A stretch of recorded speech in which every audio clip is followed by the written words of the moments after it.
I've got 10 little tips and tricks here on the paper that I'm just gonna go through. These are things that have helped me assimilate to the different cities that I've moved in. And so I grew up in Cortland, New York, which isn't too far from here, as we all know. They got happy hours. They do, yeah, they do. They definitely do. Too many over there. And then I lived in Ithaca. I lived in Dublin. I lived in a small town in Chile. And then I lived in Ithaca again. And then I lived in Philadelphia and Boston. So these are things that I've practiced a lot. And so yeah, I'm excited to talk about them. So the first one I have is grab a map and be a tourist in your new city. You don't even have to grab a map if you don't want to. You can just walk around. But I really encourage you that if you do move to a new city after graduation, that once you find an apartment and get settled in, that you really go out there, you walk around, you learn the neighborhoods, you talk to people as you're walking.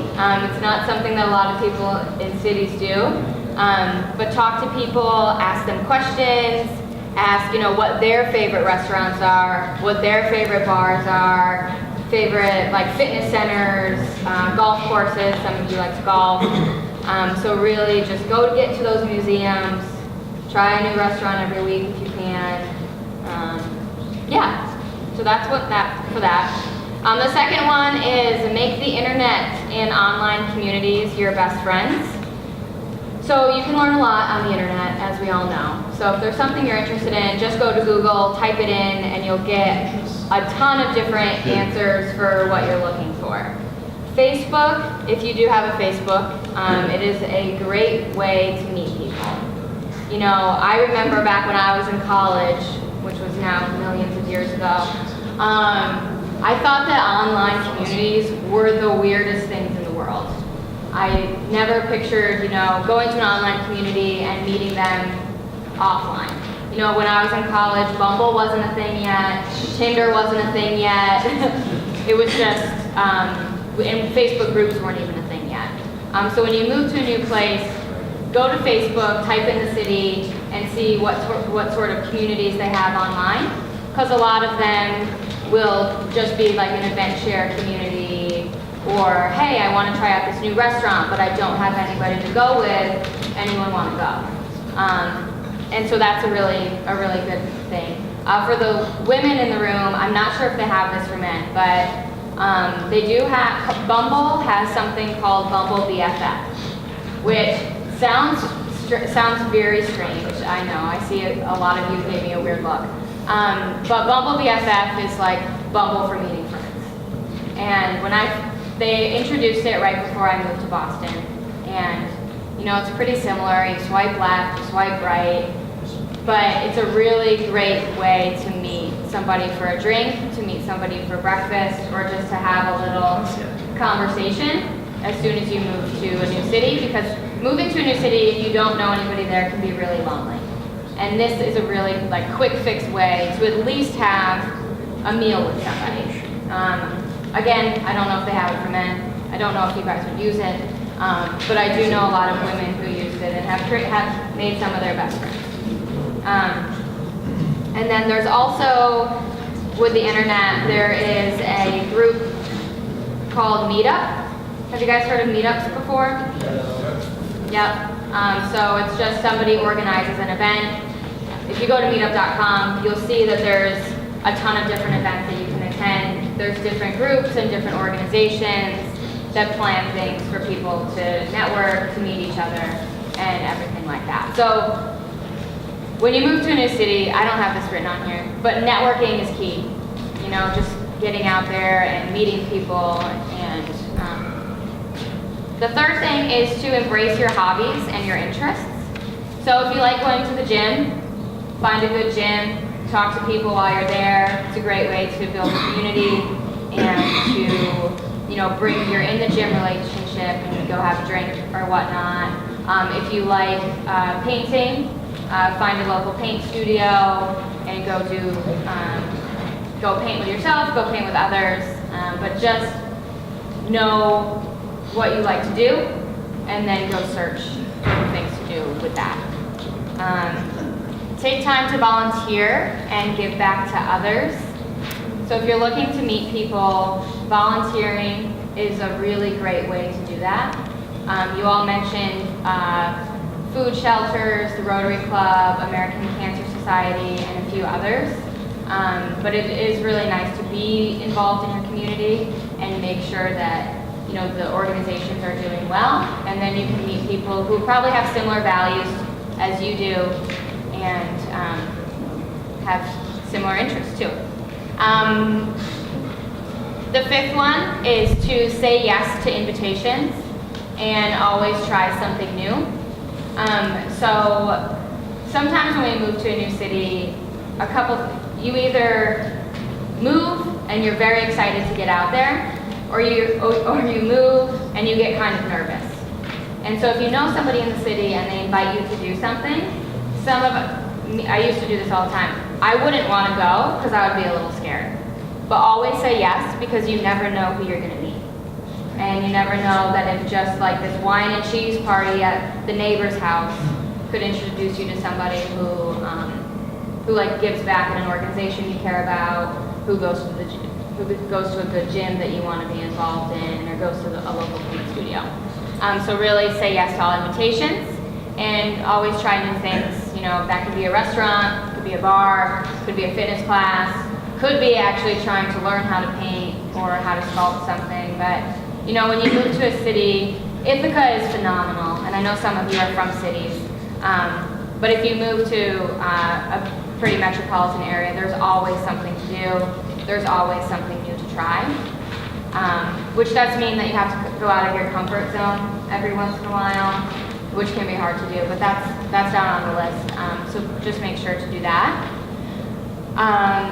Pick up a copy of the free reads and click the calendar links.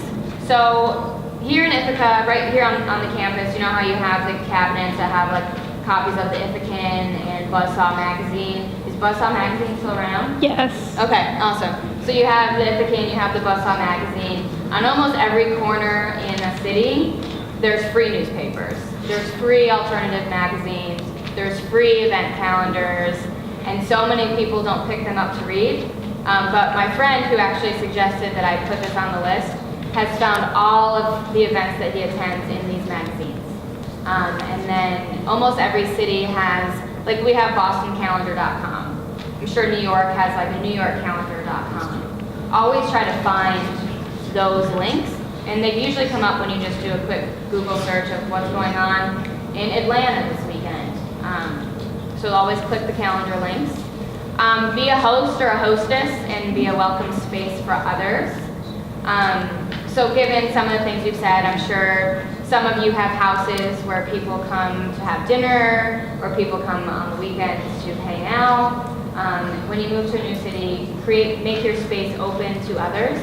And if you like to cook, host a dinner and have people bring a +1 each time that they attend, so that you can all meet new people and find people with your interests. Leap out of your comfort zone, which we talked about a little bit. If you don't see something that you want in your city, create it yourself. So we live in an age where basically one day we have a conversation about something, and the next day we create it and it becomes something big. So if there's something that you like to do that's not in your city, put it out there that you like to do that, or that you want to create events around that, and people will gather. I just created an event series with my friends that we didn't think was going to take off at all. But then as soon as we launched it, we had like hundreds of people reaching out to us wondering why this hadn't existed before. So you never know what people like to do until you put it out there. And then the last one is, remember there is always your alumni group. So once you graduate, I'm sure you guys just had senior toast, right? Was senior toast last night? Yeah. Oh, okay. I saw somebody post about it on Facebook, but I thought it was like from last week or something. But, so now you started talking about, okay, you're graduating, you're going to become an alum. And I know that sometimes it gets frustrating to keep hearing that. And, but they actually are so helpful when you get out there into the real world, because you can just send an email back to the alumni office here on campus and say, hey, my name is so-and-so, I just moved to Savannah, and I don't know anybody here, and they'll connect you to people. So that's really, we stress it if you're college that you have a great network when you get out. And now that I've been out for 6 years, I've realized that that is actually very important and is something that the college really does give back on. So when your alumni group is hosting an event, and if there's an alumni group in your city, be sure that you go to that. And yeah, those are my 10 tips. Does anyone have any questions about those?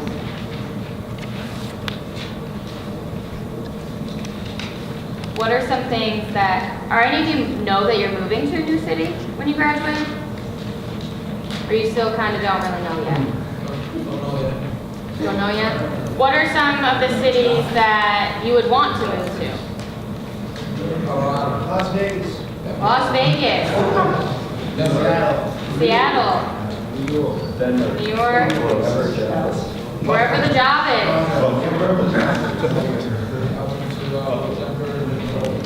What was that? I said maybe Denver. Denver.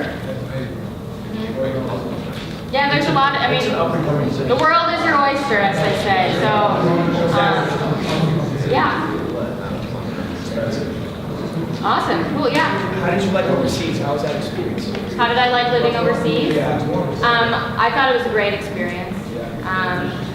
If everyone could do it, I would highly suggest that they do it. When I lived in Dublin, that was my study abroad experience.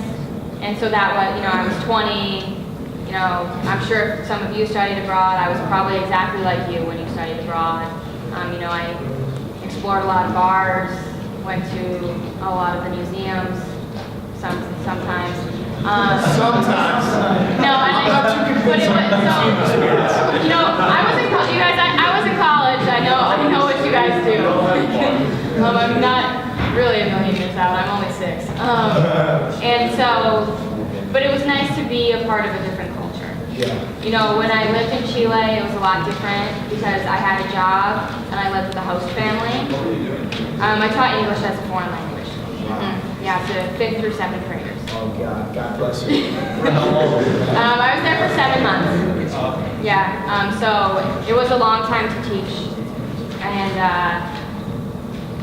that was a great experience because it was really right after I got out of college, and it was a challenging experience because I didn't fully speak Spanish.